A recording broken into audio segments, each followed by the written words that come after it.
Hello! Today we are going to talk about this! Can you see it? I don't know if you can see it. Okay, anyway. Ouran High School Host Club manga. Start by saying what I did was I stumbled across the anime and I watched a few episodes and I was like, okay, this has to be a manga. This has to be based on something. A lot of anime is. It's not like a big logical leap. So I looked it up. Sure enough, there was a box set of the 18 manga. I said, I'm going to stop and read these. So I did. All 18 of them. And here's where I tell you all about it. Ouran High School Host Club is about this girl named Hatori. And she is a scholarship student at a very prestigious high school named Ouran. And she's poor by the standards of this school, I guess. She lives with her dad. Her mother has died. And her dad is a transvestite. He makes money from like a gay bar, I think. But because she can't afford the school uniform, she wears kind of this sloppy sweater and these jeans, I guess, or pants. I mean, I don't think in Japan you can wear jeans to school. I think that's considered not okay. I only say this because my son went to a Japanese school for a little while, and I remember them saying no jeans. She's got shortish hair, and I think you can probably see where this is going. They assume she's a boy. So she stumbles into this room after school looking for a quiet place to study. And it turns out it's the host club. Now, we talked a little bit about this when I talked about the book, People Who Eat Darkness. Host clubs in Japan are usually for adults, and they're usually women, often foreign women, but also, pretty Japanese women too, who treat the male customers to their conversation. They pour their tea, or they serve them drinks, or they do karaoke with them. They're just there to please them and pass the time with them. Well, in the high school here, it's a reverse harem kind of thing where a bunch of the boys from the school have started a host club where the girls from the school come and have tea and chat the boys up, and the boys flirt with them.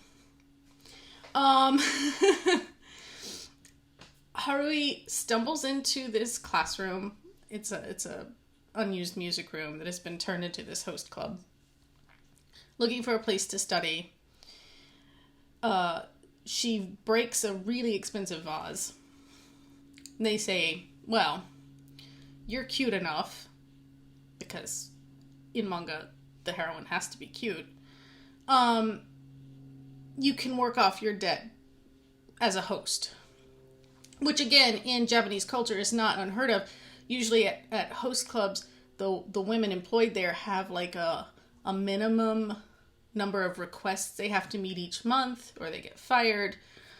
So they set like a number of requests for Haruhi to reach before her debt for breaking this vase is met.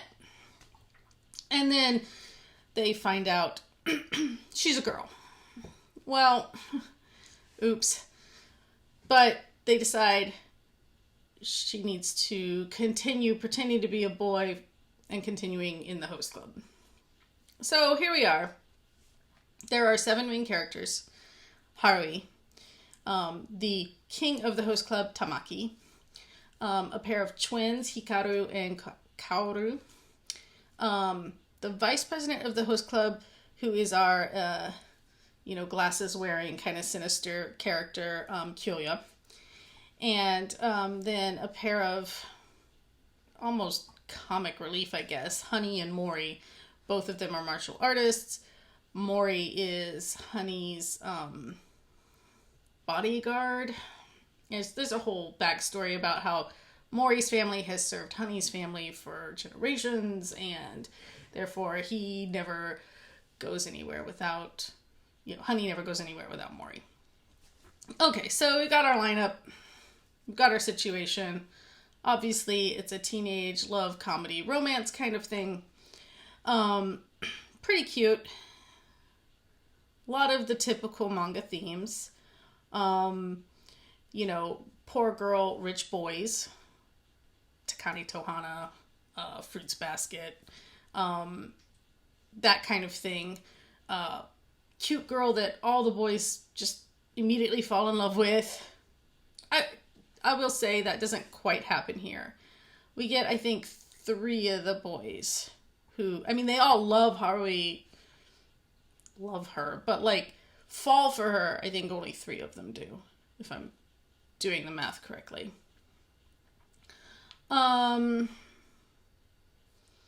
So, you know, it's all about different declarations of love and this kind of thing. And there's a level of, I want to say, like, she brings to them this whole new way of thinking or seeing, because she's poor. And I guess based on the way it's written, yes, she's poorer than middle class. Like, she can't afford a home computer or a cell phone. She shops for discounts at the market. Like, she's, you know, fiscally prudent, that kind of thing.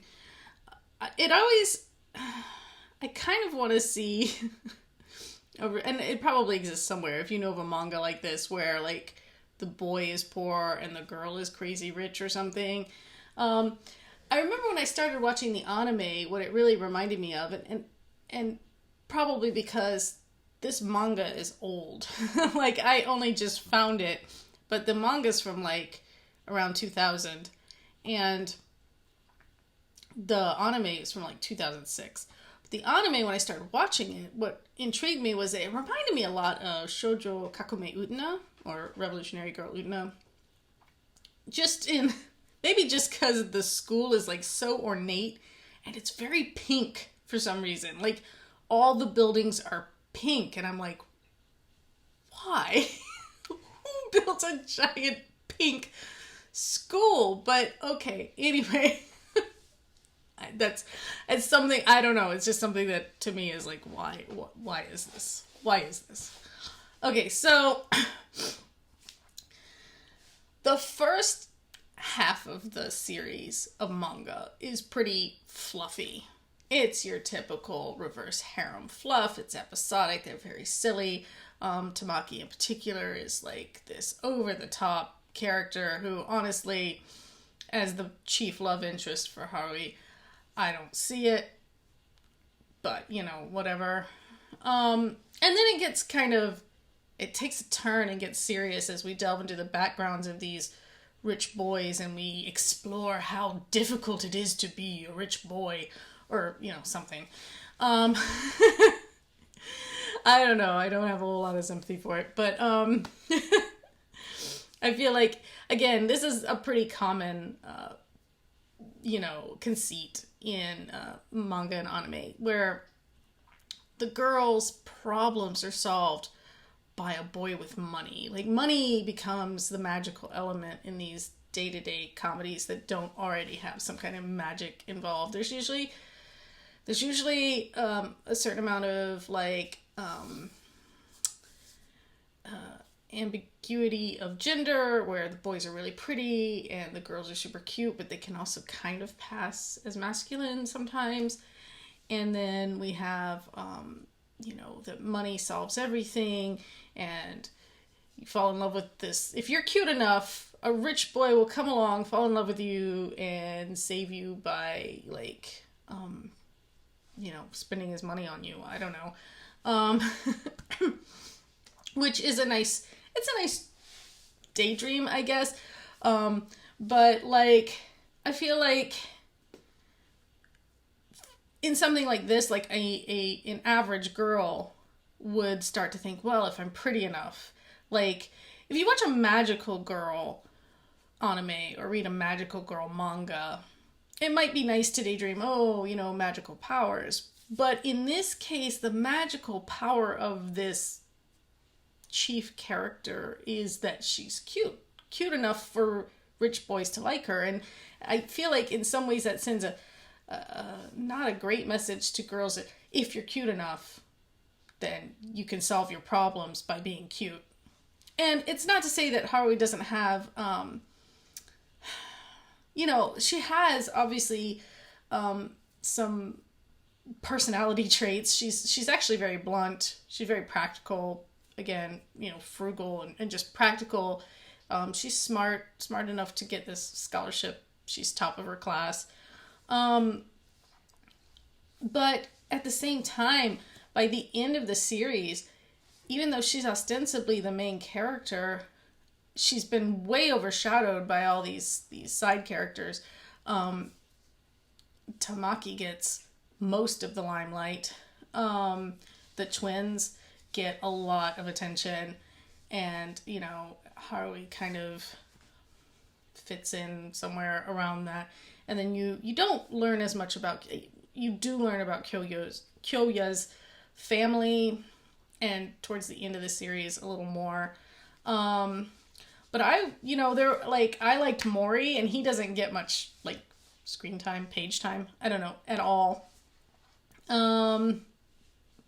So, I feel like it could have been fleshed out differently, maybe, or balanced out differently. But I didn't write it, I didn't draw it. I wish I could draw manga. I do. I've been trying to learn, but drawing is not my thing. So anyway, yeah, so the main character didn't really, I didn't find her, I found her just kind of not engaging. She's not terrible, she's not annoying. Like Miyaka from Fushigi Yugi, super annoying to me. I can't even with her. But like Hatori, like I'm just kind of indifferent. Tamaki also, like I think he's the one you're supposed to like the most, and I probably like him the least of all the guys in this like harem of characters. So yeah, no. Actually, there's a point at which he kind of gets serious, and I started to like him, and then he goes off and starts being an idiot again, and I'm just like, wow, we were so close to, like, character growth, and that just hasn't happened at all. Yeah, I think I would have...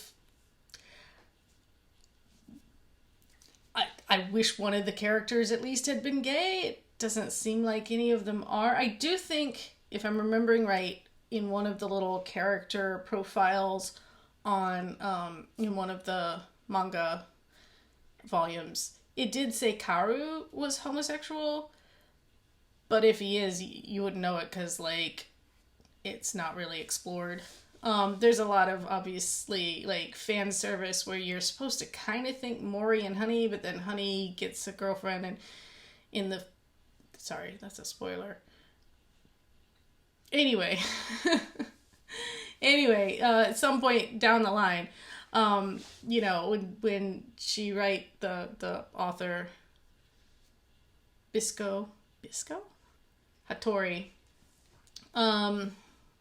writes, like, towards the end, she does little profiles of, oh, this is what their future might look like or whatever, and they're pretty much all married off and whatever. So I'm kind of like, well, it's my cat.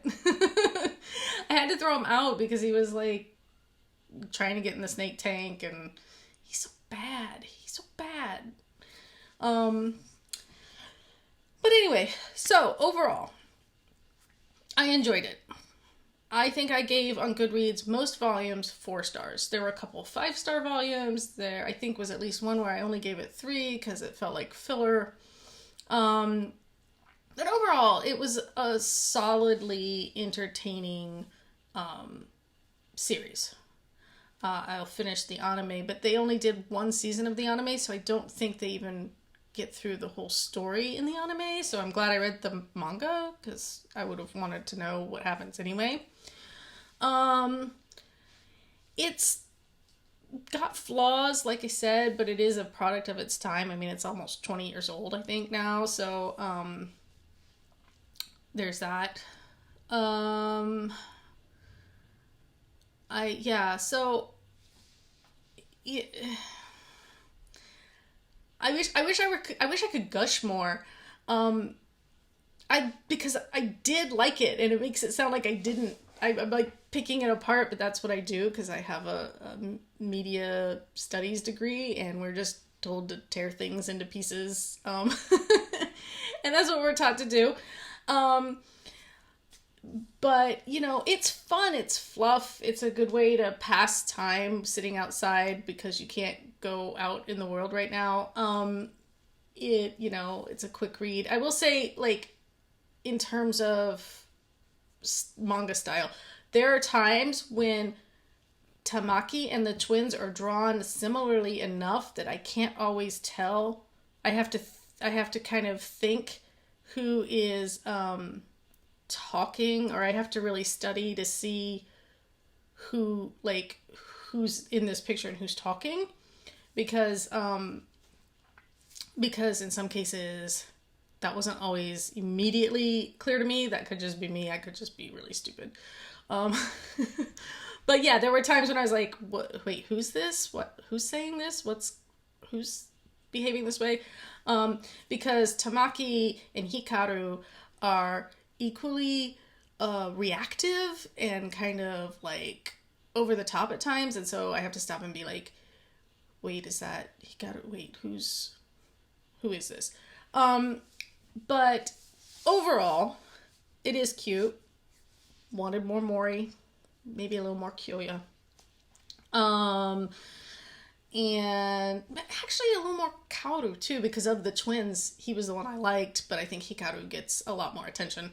But yeah, it's fun. Again,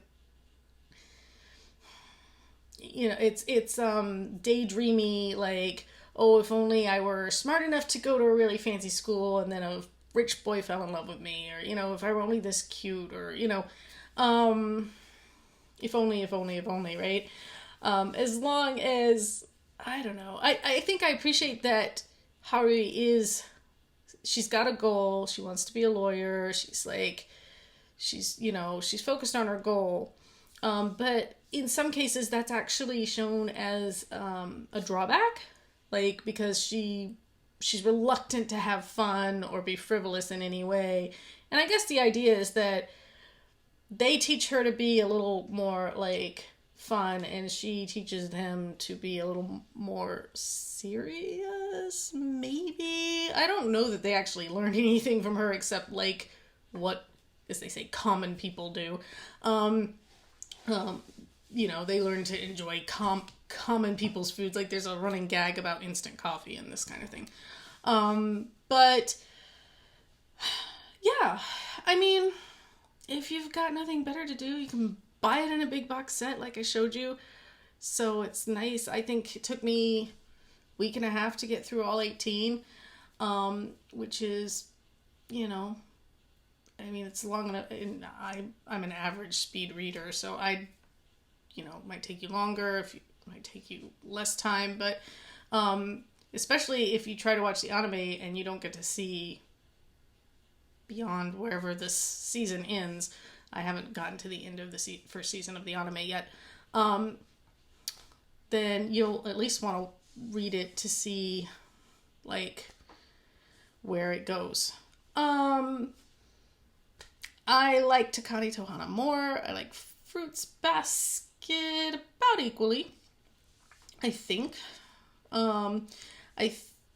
Yeah. Even though Takane Tohana has more flaws than this one in terms of the dynamic of the relationship, I think I enjoy Takane's character more than Tamaki's. Because at least Takane doesn't come across as an idiot. I know he's arrogant. I know he's self-centered. And, but Tamaki's just over the top dumbass kind of character. So, okay, anyway, enough of that. Sorry to ramble. Read it or don't. I don't know. If you've read it, let me know what you think. If you've seen the anime, let me know what you think. Which were your favorite characters? What other manga should I read? And chat with you soon.